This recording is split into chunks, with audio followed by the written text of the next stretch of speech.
Hi friends, welcome back to Saji's delight. ഇന്ന് നമുക്ക് നല്ല പഴുത്ത മാങ്ങയൊക്കെ ചേർത്ത് വളരെ എളുപ്പത്തിൽ ഒരു ഹൽവ ഉണ്ടാക്കാം. അപ്പൊ ഇതെങ്ങനെ ഉണ്ടാക്കാം നമുക്ക് നോക്കാം. എൻ്റെ ഒരു ചേച്ചി ചേച്ചി വീട്ടിലേക്ക് കുറെ പഴുത്ത മാങ്ങ തന്നയച്ചിട്ടുണ്ടായിരുന്നു. അപ്പൊ ആദ്യം തന്നെ ചേച്ചിക്ക് ഒരു ബിഗ് താങ്ക് യു. ഈ മാങ്ങയൊക്കെ കഴുകി തൊലിയൊക്കെ കളഞ്ഞ് റെഡിയാക്കിയേക്കുന്നതാണ്. ഇതെല്ലാം കൂടി തിന്നു തീർക്കാൻ പറ്റില്ല. ഇതിൽ നിന്ന് 2 മീഡിയം സൈസ് ഇതേപോലത്തെ മാങ്ങ എടുത്തിട്ടാണ് നമ്മൾ ഹൽവ ഉണ്ടാക്കാൻ പോണേ.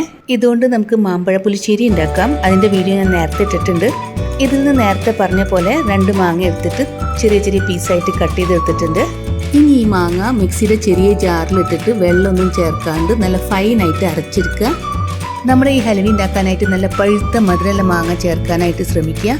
ഇപ്പം ഇതാ മാങ്ങ നല്ല ഫൈനായിട്ട് അരച്ചെടുത്തിട്ടുണ്ട്. ഇതാ നോക്ക്, ഒട്ടും കട്ടകളൊന്നും ഇല്ലാണ്ട് ഇതേപോലെ അരച്ചെടുക്കുക. ഇതിൽ പഞ്ചസാരയും വെള്ളം ഒന്നും ചേർക്കാണ്ടാണ് അരച്ചെടുത്തേക്കണേ. അപ്പം ഇനി നമുക്കിത് മാറ്റി വയ്ക്കാം. അടുത്തത് ഒരു കടായി ചൂടാക്കി അതിൽ 2 ടേബിൾ സ്പൂൺ നെയ്യ് ചൂടാക്കുക. നെയ്യ് ചൂടാവുമ്പോൾ അതിലേക്ക് 6 to 8 കാഷ്നട്ട്സ് പൊട്ടിച്ചിട്ട് ചേർത്ത് കൊടുക്കുക. അതിൻ്റെ കൂടെ തന്നെ 4 to 5 ബദാം ചെറിയ ചെറിയ പീസസ് ആക്കിയിട്ട് ചേർത്ത് കൊടുക്കുക. ബദാം ഉണ്ടെങ്കിൽ മാത്രം ചേർത്ത് കൊടുക്കുക, അത് ഓപ്ഷണലാണ്. അതേപോലെ നിങ്ങൾക്ക് കപ്പലണ്ടി ചേർക്കാൻ ഇഷ്ടമാണെങ്കിൽ അതും ചേർത്ത് കൊടുക്കാം. കാഷ്നട്ട്സ് ഒക്കെ കളർ മാറി റോസ്റ്റായി വന്നിട്ടുണ്ട്. ഇനി നമുക്കിതിൽ നിന്ന് കോരിയെടുക്കാം. ഇനി നിങ്ങളുടെ കയ്യിൽ ഉണക്കമുന്തിരി ഉണ്ടെങ്കിൽ അതും നിങ്ങൾക്ക് ഇതേപോലെ തന്നെ വറുത്ത് കോരിയെടുക്കാം. എൻ്റെ കയ്യിൽ ഉണക്കമുന്തിരി ഇല്ലാത്ത കാരണം ഇതിന് പകരമായിട്ട് ഞാൻ കുറച്ച് ഡേറ്റ്സ് ചെറിയ ചെറിയ പീസസ് ആയിട്ട് ജസ്റ്റ് ഒന്ന് നെയ്യിലിട്ടിട്ട് കോരിയെടുക്കുകയാണ്. ഇപ്പോൾ ഡ്രൈ ഫ്രൂട്ട്സ് ഒക്കെ വറുത്ത് കോരിയെടുത്തിട്ടുണ്ട്. ഇനി നമുക്ക് ഇതിലേക്ക് 1-2 ടേബിൾ സ്പൂൺ നെയ്യും കൂടി ചേർക്കാം. നെയ്യ് ഒന്ന് ചൂടായി വരുമ്പോൾ നമുക്ക് അതിലേക്ക് 1 ഗ്ലാസ് റവ ചേർക്കാം. ഞാനിപ്പോൾ ഇവിടെ റോസ്റ്റഡ് റവയാണ് ചേർത്തേക്കണേ. ഇത് റോസ്റ്റഡ് ആയാലും റോസ്റ്റഡ് അല്ലെങ്കിലും നമുക്ക് ഇതേപോലെ നെയ്യിലിട്ട് റോസ്റ്റ് ചെയ്യണം. ഈ റവയും നെയ്യും കൂടി ചേരുമ്പോൾ നല്ലൊരു ഫ്ലേവറാണ്. അതാണ് നമ്മളിങ്ങനെ റോസ്റ്റ് ചെയ്യുന്നത്. പിന്നെ വീഡിയോ കണ്ടിട്ട് ഇഷ്ടമായാൽ ലൈക്ക് ചെയ്യാൻ മറക്കരുത്. അതേപോലെ നിങ്ങളുടെ ഫ്രണ്ട്സിനും ഫാമിലിക്കും ഒക്കെ ഷെയർ ചെയ്ത് കൊടുക്കണേ. അതേപോലെ ഇതുവരെ എൻ്റെ ചാനൽ സബ്സ്ക്രൈബ് ചെയ്തിട്ടില്ലെങ്കിൽ ഒന്ന് സബ്സ്ക്രൈബ് ചെയ്യണേ. പിന്നെ ഹൽവയായ കാരണം ഇതിലേക്ക് നമ്മൾ അത്യാവശ്യം മധുരമൊക്കെ ചേർക്കുന്നുണ്ട്. അപ്പോൾ മധുരം ബാലൻസ് ചെയ്യാൻ വേണ്ടിയിട്ട് നമുക്ക് ഒരു നുള്ളു ഉപ്പ് ചേർക്കാം. ഇത് ഇപ്പോൾ ചേർത്തിട്ടുണ്ടെങ്കിൽ ഇതെല്ലായിടത്തേക്കും കറക്റ്റായിട്ട് എത്തും. അതാണ് ഇപ്പോൾ ചേർക്കണേ. ഇപ്പോൾ റവയുടെ കളറൊക്കെ മാറി തുടങ്ങിയിട്ടുണ്ട്. അതേപോലെ നല്ലൊരു അടിപൊളി മണം വരുന്നുണ്ട്. ഇനി നമുക്ക് ഇതിലേക്ക് 1 ഗ്ലാസ് പഞ്ചസാര ചേർത്ത് കൊടുക്കാം. ഞാനിവിടെ 1:1 റേഷ്യോയിലാണ് ചേർത്തേക്കണേ. 1 ഗ്ലാസ് റവയ്ക്ക് 1 ഗ്ലാസ് പഞ്ചസാര. ഇനി മാങ്ങ നല്ല മധുരം ഉണ്ടെങ്കിൽ നിങ്ങൾക്ക് പഞ്ചസാരയുടെ അളവൊന്ന് കുറയ്ക്കാം. പിന്നെ ഹൽവ ആവുമ്പോൾ കുറച്ച് മധുരമൊക്കെ ഉണ്ടാവുമ്പോഴാണ് അതിൻ്റെ ടേസ്റ്റ്. അപ്പം മധുരവും നെയ്യും ഒക്കെ കൂടി ചേരുമ്പോഴാണ് കൂടുതൽ അടിപൊളിയാവുക. ഇനി മധുരം കുറയ്ക്കണമെങ്കിൽ നിങ്ങൾക്ക് 3/4 ഗ്ലാസ് ഒക്കെ ചേർത്താലും മതി. പഞ്ചസാരയൊക്കെ ഒന്ന് മെൽറ്റായി വരുമ്പോൾ നമുക്കതിലേക്ക് നേരത്തെ ഫൈനായിട്ട് അരച്ച് വെച്ചേക്കുന്ന മാങ്ങ ചേർക്കാം. ഇതിപ്പോൾ ഇവിടെ 1 ഗ്ലാസ് മാങ്ങ തന്നെയാണ് അരച്ചത് കിട്ടിയേ. ഇനിയിപ്പോൾ മാങ്ങ ഇത്തിരി കൂടിയാലും കുഴപ്പമൊന്നുമില്ല, അതും അതിലേക്ക് ചേർക്കാം.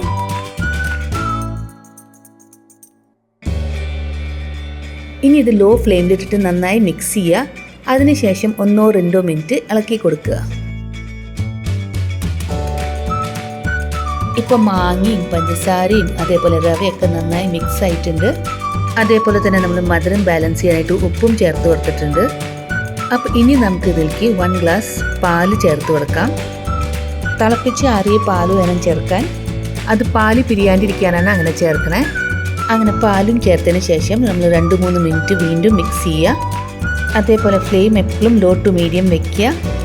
പിന്നെ റവ ഓൾറെഡി റോസ്റ്റഡ് ആണ്, അപ്പോൾ അത് കാരണം അതൊക്കെ പെട്ടെന്ന് വെന്ത് കിട്ടും. ഇനി നിങ്ങൾക്ക് റവ വെന്ത് കിട്ടിയിട്ടില്ല എന്ന് തോന്നുകയാണെങ്കിൽ അതിലേക്ക് 1/2 കപ്പ് പാല് ഇല്ലെങ്കിൽ തിളച്ച വെള്ളം ചേർക്കുക. ഈ സമയത്ത് മധുരം കുറവാണെങ്കിൽ നിങ്ങൾക്ക് അതും ചേർക്കാം.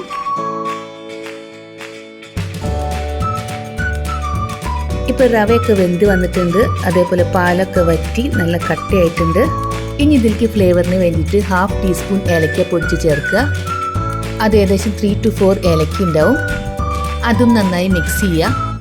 ഇപ്പം നമ്മുടെ ഹൽവ റെഡി ആയിട്ടുണ്ട്. ഇത് കടായിൽ നിന്ന് ഇങ്ങനെ വിട്ടു പോരണം. അതേപോലെ തന്നെ ഇത് നല്ല സോഫ്റ്റ് ആയിട്ടും ഇരിക്കണം.